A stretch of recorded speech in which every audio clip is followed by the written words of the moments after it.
Hello friends, in this video we are going to discuss our further discussion on standard second order system when unit step input is applied. In last video we have seen two cases, that is undamped and underdamped. In this case we are going to see two more conditions, that is critically damped and overdamped. Let us begin.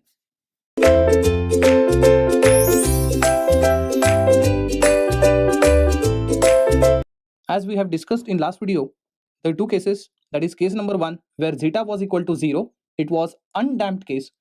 Then we increase the value of zeta, that is greater than 0 but less than 1. We decided that it is underdamped system. And now case number 3 I'm going to start with, that is zeta equal to 1. So for case 3, the value of zeta is kept as 1. This is known as critically damped.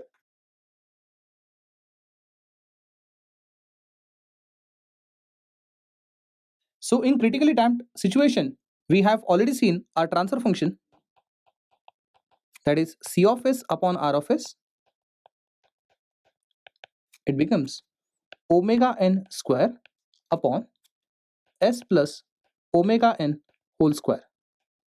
So we know this, how this transfer function has come, just by substituting the value of zeta equal to 1 in standard second order system function.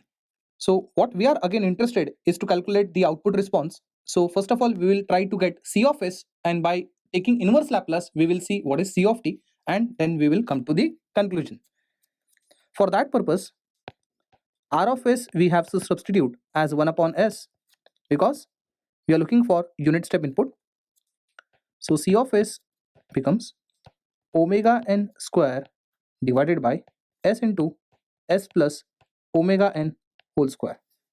So by partial fraction I can write C of s equal to a by s plus b upon s plus omega n plus c upon s plus omega n square. And now we have to get the values of a, b and c. So by using comparison method we can solve this. So I can write this way, that is omega n square equal to, so by having LCM as s into s plus omega n whole square, I can write a into s plus omega n whole square plus b into s plus omega n, and finally I can write cs. Am I right? Now as you can see, suppose if I want to see what is the s square coefficient in right hand side, as you can see this a gets multiplied with s square. Am I right? Also this b gets multiplied with s square. So if I take s square out, what remains inside is a plus b. And as you can see on left hand side, there is absolutely no s square term. In fact, I can say it is equal to 0. It indicates a plus b equal to 0. So a equal to minus b. So this is the first relation I got between a and b, even though I have not got a single value. Thereafter, we will see what is the s coefficient. So when we expand this, I'm talking about this, that is a plus b whole square, it is a square plus 2ab plus b square, am I right? So the middle term, which is coefficient of s, would be 2a times s into omega n plus, here I'll get coefficient as c, that is cs, plus we have one more coefficient with s, that is bs into omega n. So I can take that s out. What remains inside? It is 2a omega n plus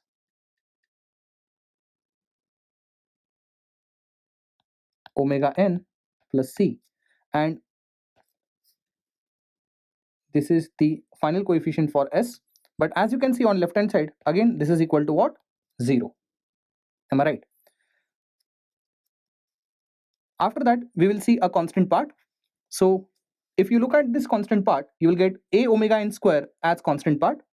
So that can be compared with omega n square directly. So here these two gets cancelled. It makes a equal to what? 1. If a equal to 1, it implies b equal to how much? Minus 1. And now you have this expression. Look at this expression I'm highlighting. this expression. In this, now the value of A, value of B is also known to us. So here we have B also. Then C can be calculated. So just substitute, you'll get the value of C equal to minus omega n. So now we have value of C also. So let us recall what was our C of S. Our C of S was A upon S plus B upon S plus omega n plus C upon S plus omega n whole square. Let us substitute the value of A, B, C. A value is 1, so it is 1 upon S minus because B value equal to minus 1. So minus 1 upon S plus omega n. And finally, the value of C was minus omega n upon S plus omega n whole square.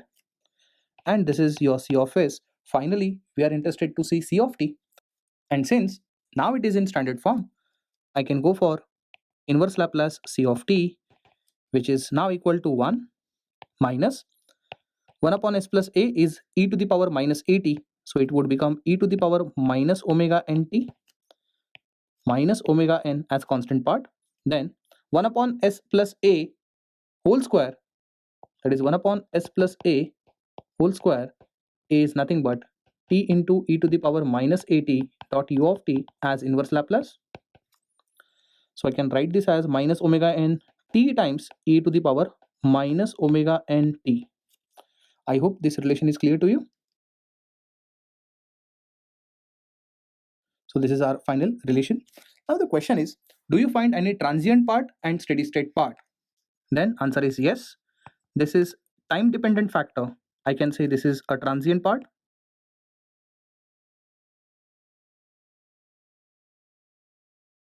And this one is a steady state part.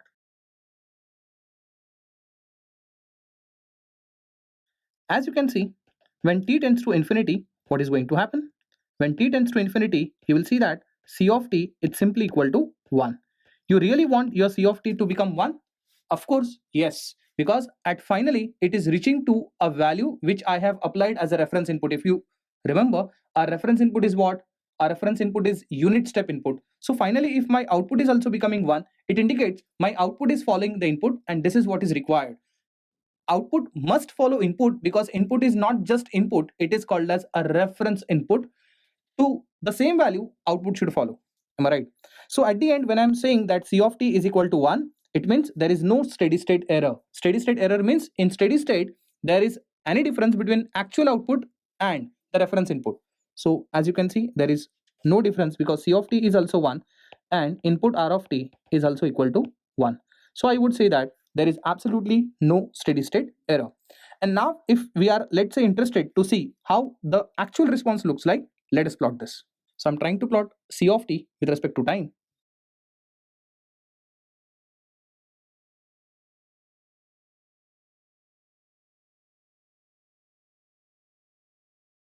And don't forget, our applied input is step input. In fact, unit step input called as a reference input, to which, as we can see in the expression, output is following input when t tends to infinity. But then at t equal to 0, you will get 0. As t starts increasing, then as you can see, because of this presence of t, it will have rise with respect to time. But then since we have even negative exponentials also, then with respect to time, it will have the less growth. And finally, when t tends to infinity, all exponential term will have e to the power minus infinity. So all of them will become 0. So finally, as you can see, the curve converges to 1. So at the end, as you can see, there would be no steady state error. So what I can conclude in this case, that is case number 3, where zeta is equal to 1, called as a critically damped. In this case, as you can see, there is system found out to be stable. So here system I can say as a stable system with no steady state error when unit step input is applied.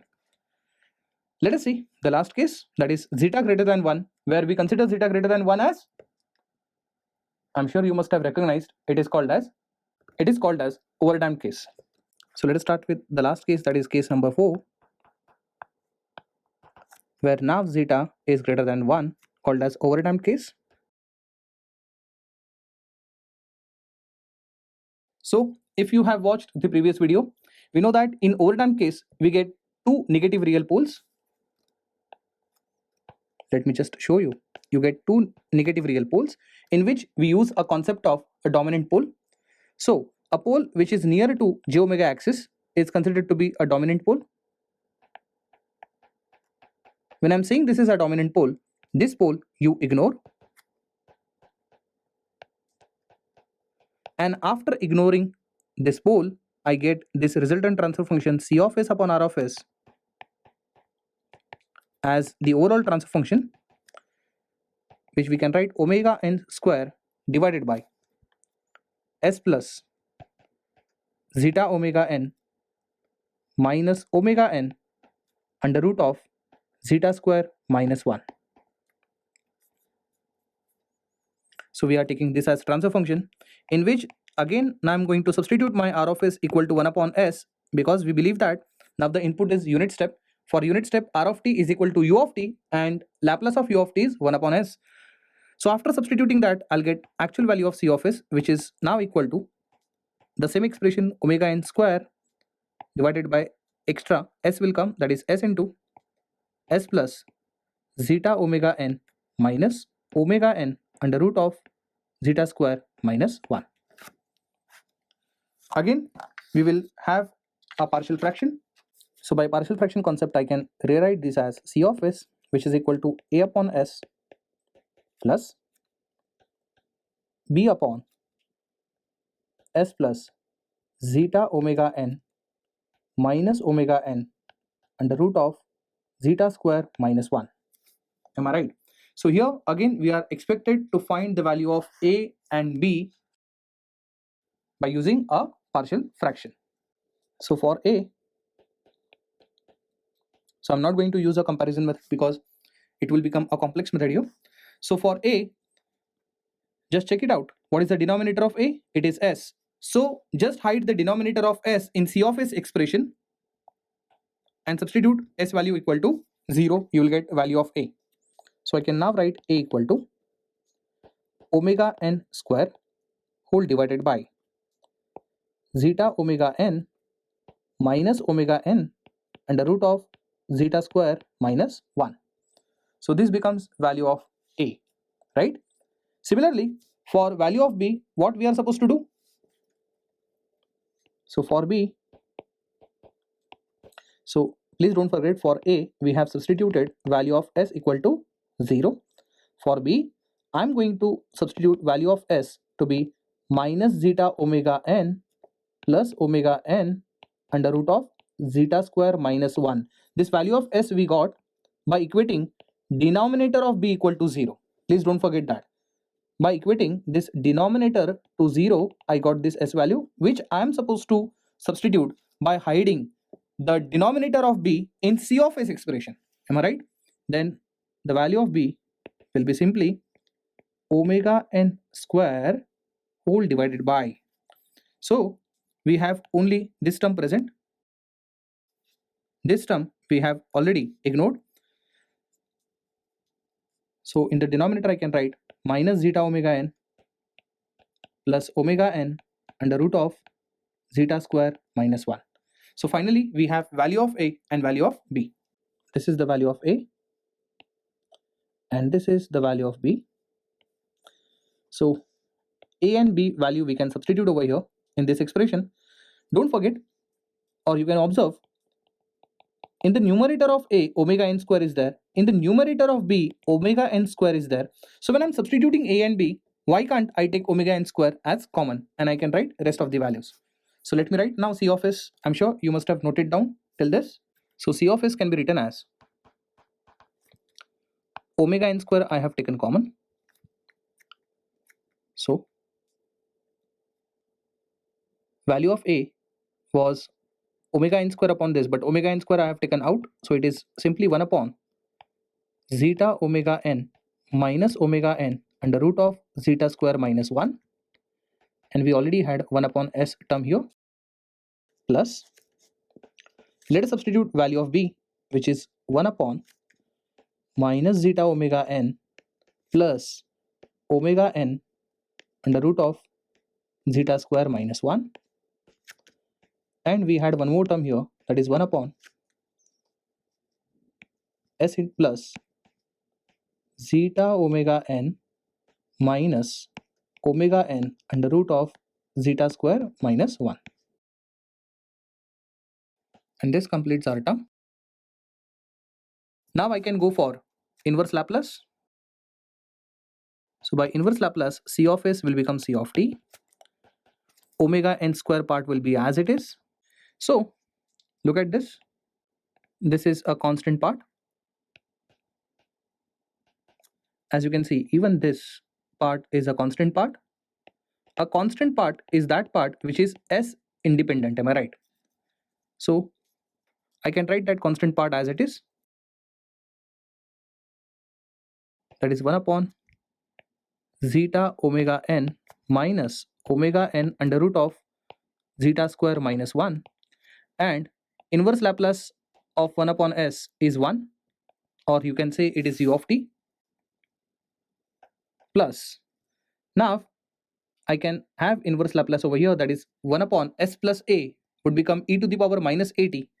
So it will become e to the power minus of zeta omega n minus omega n under root of zeta square minus 1 t whole divided by minus zeta omega n plus omega n under root of zeta square minus 1. Am I right? So now if someone asks me what is the steady state part and what is a transient part, very simple. I would say this part is a steady state part and this part is a time dependent part, or I would say a transient part. So as t tends to infinity, you will see that negative exponential will become e to the power minus infinity. So this will become 0. So definitely transient part will become definitely 0. But what about a steady state part? Do you see that a steady state part is equal to 1? No, steady state part is not equal to 1. It means output is not exactly following input, but yes, I can make you sure that it is a constant. So even when t tends to infinity, your c of t is not equal to 1, but then this is equal to some constant part, let's say k, because this will give you some constant value, that is omega n square divided by something. This will give you some constant value k, which depends on the value of omega n and zeta, am I right? Which is a function of omega n and zeta. So some constant part you will get at the end as a steady state error. So you will get some steady state error because c of t, that is controlled output, is not following exact input, because please don't forget our input is a unit step input. So here if you try to plot actually c of t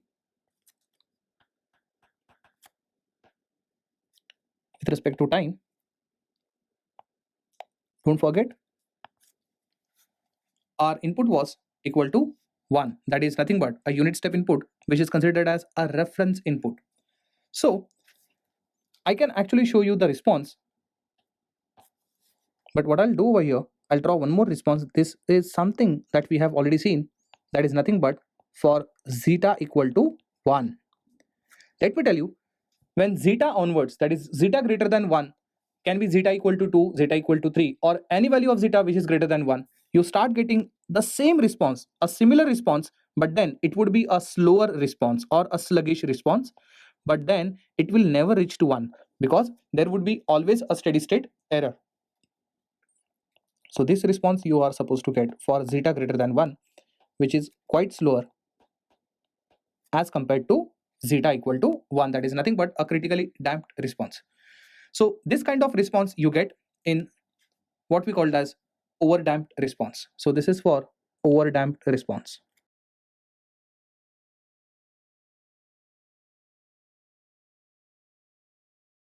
So finally, we can summarize everything to a single graph like this.